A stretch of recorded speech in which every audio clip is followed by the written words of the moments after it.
Salvador Leandro Gavín te saluda. Buen día, ¿cómo estás? Hola Leandro, ¿cómo te va? Buen día, gracias por la invitación. Gracias a vos, Salvador, por atendernos. Bueno, como decíamos con Pablo en el inicio del programa, ahora uno llama a los especialistas, a los economistas, no para decir, che, ¿y el dólar dónde se va? ¿Qué pasa con el dólar? Sino, ¿qué pasa con el central que compra? ¿Viste cómo es Argentina, ¿no? Ahora pasamos a preguntarnos por qué el central está comprando tantos dólares en octubre, cuando gran parte del mercado decía, bueno, después de la baja del impuesto país y después de importaciones que en los meses anteriores habían estado esperando que el gobierno los baje, bueno, va a haber mucha más demanda y el central va a dejar de comprar y demás y demás y demás, y eso no sucede, de hecho todo lo contrario. ¿Qué está pasando con la película, Salvador, de el Banco Central en el mercado oficial durante octubre? Bueno, es un poco la gran pregunta que se está haciendo hoy el mercado. Nosotros sacamos un informe hace algunas semanas comentando un poco qué estaba sucediendo con esa dinámica, por qué estaba comprando. Y la verdad que por lo menos nosotros atendemos a dos razones fundamentales para nosotros. Primero, la cuestión del blanqueo. ¿Qué genera el blanqueo? Te genera un aumento exorbitante de depósitos en dólares, ¿sí? Pensemos de que los depósitos de privados en dólares desde el 15 de agosto crecieron más de 12 mil millones de dólares y eso te genera una mayor capacidad prestable por parte de los bancos. ¿Y qué sucede? Cuando los bancos prestan dólares, en realidad no le depositan dólares al que le prestan, sino que esos dólares los liquidan en pesos al Banco Central y esos pesos se lo dan al que toma el crédito, ¿ok?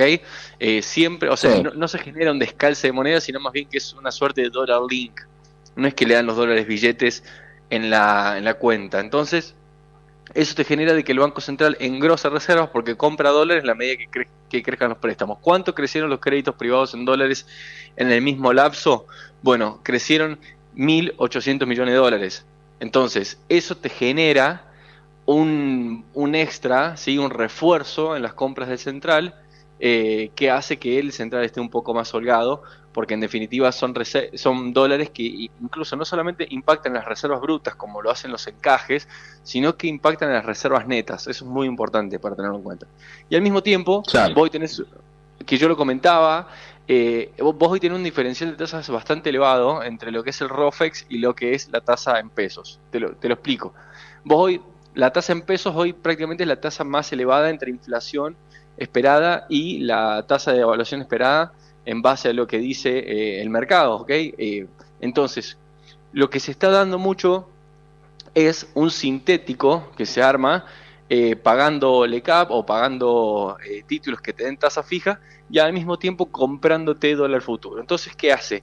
El exportador que tiene dólares liquida dólares, esto le genera mayor oferta al central, con esos pesos se coloca tasa fija y al mismo tiempo se compra dólar futuro. Entonces, es un sintético que está en torno a dólar link más 8% anual. Y en contraposición de eso, el importador lo que hace es, se toma crédito directamente, no le demanda dólares al central, y Mm. entonces esos dólares los demanda luego, ¿sí? Y se genera ese rendimiento extra que te comentaba, dólar link más 8%. Esto es una combinación, si se quiere, anómala dentro de los últimos años, porque antes la tasa de evaluación del ROFEX era altísima, recordemos cómo fue el año pasado. Es una situación diferente donde hace que hoy el Banco Central esté un poco más holgado en un contexto donde esperábamos que haya así mayor demanda por nueva calendarización de pagos de importaciones y además que octubre estacionalmente, es el segundo semestre, sabe ser un poco más complicado. Claro, claro, claro. Clarísimo, la verdad la explicación es muy buena, Salvador, porque cada uno decía, la verdad, ¿qué pasa? Hay más liquidación de la cosecha, los importadores siguen sin demandar dólares para sus cosas, digamos, acá hay un factor que la pregunta obvia que sigue es, bueno, esta parte positiva, el efecto del blanqueo, ¿en qué momento termina, digamos, para que el central siga teniendo un saldo así positivo? ¿O crees que, bueno, ya bueno, el otro día yo escribía también, ¿no? Los dólares que han entrado por el blanqueo, la gran mayoría quedaron en los bancos. Los bancos están desesperados viendo a quién le prestan los dólares, no es que los dólares se blanquearon y se van. Así que pareciera que la dinámica podría mantenerse un tiempito más, ¿no?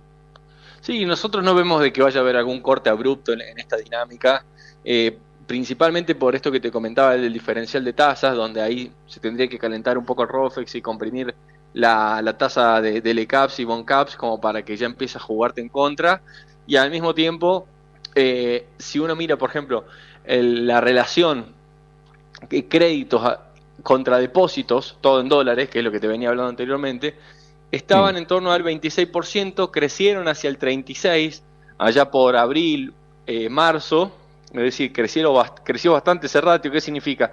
De que se empezó a prestar a una velocidad mucho mayor de lo que crecían los depósitos, y ese ratio volvió a caer a partir del blanqueo. ¿Qué quiere decir? De que los depósitos aumentaron muchísimo más de lo que aumentaron los créditos, como te había comentado anteriormente.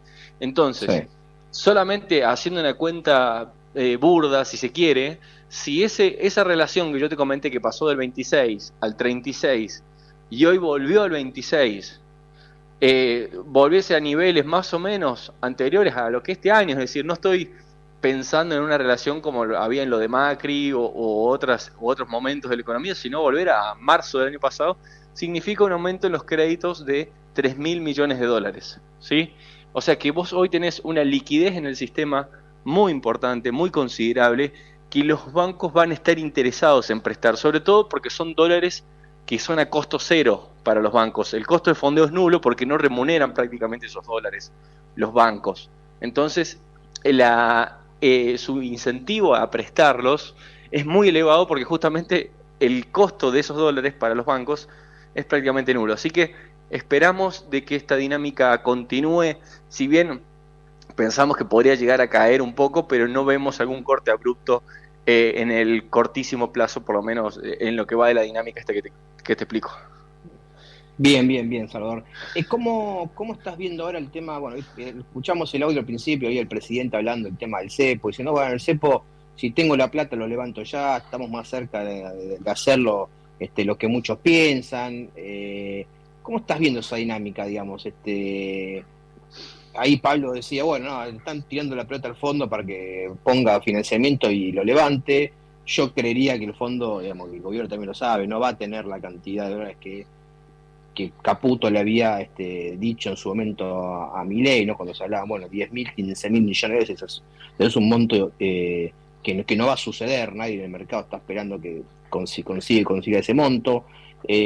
¿Vos sos lo que cree que este tema del cepo pasa ya para después de las elecciones? ¿Hay alguna chance en el primer trimestre del año que viene, si, bueno, entre repos y mini préstamos hacen un colchoncito? ¿Cómo están evaluando ustedes eso?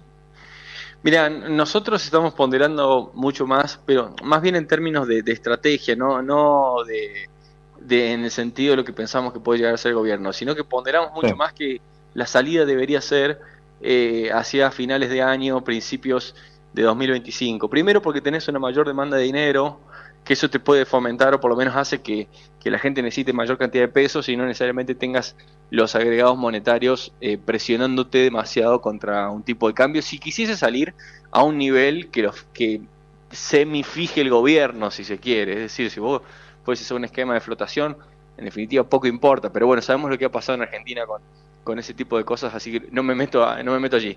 La cuestión es que termina siendo un poco contraintuitivo lo que están diciendo de que no hay apuro en levantar el cepo y luego diciendo que si le prestan dinero lo sacan ya. Entonces, o hay apuro o no hay apuro. Nosotros pensamos sí de que debería ser en ese momento que te comento, sobre todo para no dejar supeditado una decisión económica tan fuerte como es la salida del cepo a lo político y al devenir político de 2025, sobre todo sabiendo lo que es la política en Argentina, una picadora de carne donde hoy te aman, mañana te odian.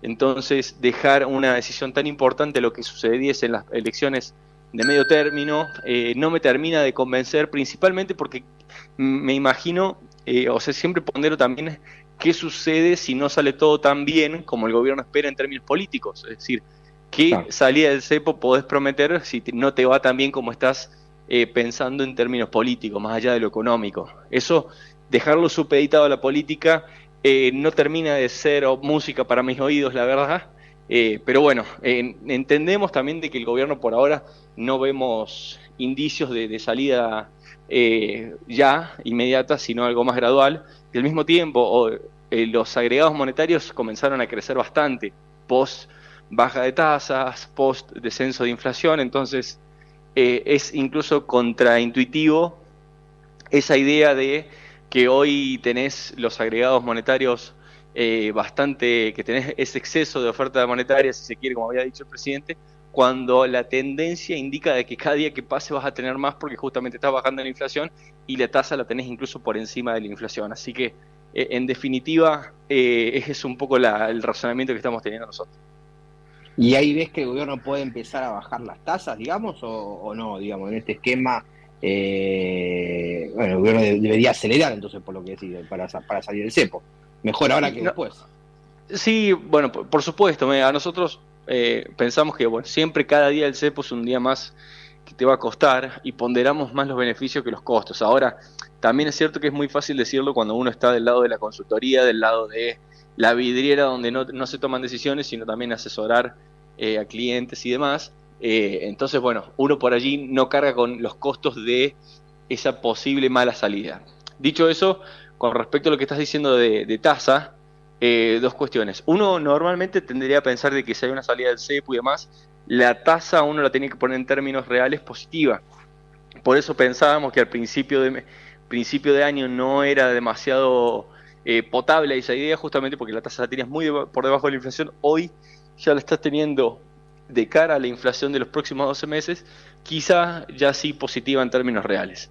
Y además, con respecto a lo que estás preguntando de baja de tasas, es un poco lo que se está barajando en el mercado. Es decir, si se viene o no una baja de tasas, ya el mercado comenzó a pricear en la curva de LCAPS y BondCaps un escenario doble, donde hay una perspectiva de menor inflación, entonces quieren fijar tasa lo más largo posible, por eso tenés la curva invertida, y al mismo tiempo una posible baja de tasas que se pueda llegar a venir, entonces por eso también fijan tasa a más largo para no quedarse sin tasa. Algo parecido a lo que sucedía en momentos donde el central venía bajando consistentemente la tasa, entonces tenías una curva invertida porque no te querías quedar sin tasa más adelante.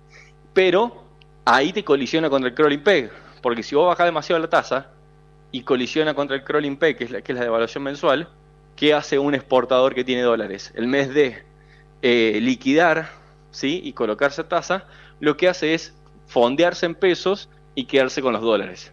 Entonces no es solamente una variable la que hay que mirar, sino es la tasa descontada del crawling, es decir, mirar las dos variables al mismo tiempo, porque no la podés bajar a la tasa en este esquema por debajo del crawling porque se te seca la plaza de dólares y eso es una mala noticia para el central.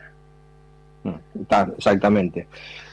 Salvador, ¿cómo estás viendo? Bueno, obviamente, viste, está toda la discusión cambiaria. Uno todavía no sabe cuando el gobierno hipotéticamente en el futuro libere el cepo, unifique, bueno, cuál va a ser el tipo de cambio. El Fondo Monetario, entre las cosas que, razones por las cuales, digamos, sigue pateándole para adelante el tema de algún tipo de financiamiento, además, es justamente la cuestión cambiaria y la cuestión de cuál es el tipo de cambio. El fondo dice cuál es el tipo de cambio que a vos te van a dar los dólares necesarios para pagarme a mí, básicamente, es lo que se pregunta el fondo. No queda claro Caputo con su esquema de van a sobrar dólares entonces y van a faltar pesos, por ende la apreciación cambiaria va a ser parte de este modelo. Esa discusión de cuál es el tipo de cambio que tendría o debería tener la Argentina, por lo menos en el inicio de todo esto, para poder conseguir los dólares y después repagarlo. ¿Eso cómo lo estás viendo vos? ¿Este esquema de apreciación cambiaria ayuda? Porque, bueno, por ahí tener los dólares de la energía, los dólares del petróleo, los dólares del campo, y con eso ya estamos, o necesita un tipo de cambio quizás no tan apreciado como el de ahora, o como el esquema al cual aparentemente quiere ir Caputo y Milei. Bueno, a ver, primero que es casi imposible determinar a qué tipo de cambio quisieran salir, porque también va a determinar si consiguen o no financiamiento. Es decir, con algo más de financiamiento pueden liberar a un tipo de cambio que no sea tan elevado, sin financiamiento quizá irían a un esquema de un tipo de cambio algo más elevado. Dicho eso, y además que pensamos que por ahí el gobierno va a intentar una salida más bien gradual, más bien que disruptiva, a razón de no disparar mucho la inflación, la cuestión de tipo de cambio real, el principal argumento del gobierno es que no es que estamos caros en dólares, sino que estamos caros en impuestos, en carga impositiva, en carga laboral y demás, y que a eso están apuntando. La cuestión radical allí, la discusión que hay que llevar es de que vos para ir desde hoy, que tenés este tipo de cambio, a un tipo de cambio real que sea compatible, pero que al mismo tiempo con baja de costos impositivos, laborales, industria de juicio y demás, necesitas tiempo. Y justamente ahí radica el fondo de la cuestión, si Argentina tiene ese tiempo. Por ahora es un programa que depende fuerte del sector externo, de que el sector externo liquide divisas, a diferencia de Macri, que fue más bien por financiamiento externo. Entonces, allí tenés dos, si se quiere, diferencias muy radicales. La cuestión es que tanto estos sectores externos puedan competir contra el mundo con este tipo de cambio, y la principal variable a mirar es los sectores más dinámicos y más competitivos de la Argentina en el frente externo, cómo se comportan con ese tipo de cambios, si comienzan a tener problemas o no, si les empieza a estrujar sus cuentas, sus márgenes de rentabilidad o no. Entonces, allí hay que poner el foco. ¿Cuáles son los sectores más competitivos? Bueno, tenés minería, petróleo, agro, son de los sectores externos con mayor competitividad, y que si alguno de esos sectores empieza a crujir por el tipo de cambio real que tengas, bueno, ahí hay una cuestión clave a hacer. O bien empezamos a reducir los costos impositivos, reducir, por ejemplo, derechos de exportación, reducir costos laborales y demás. Si se va en ese sentido, un tipo de cambio real, si se quiere, apreciado, es mucho más compatible y al mismo tiempo más sano que una devaluación continua.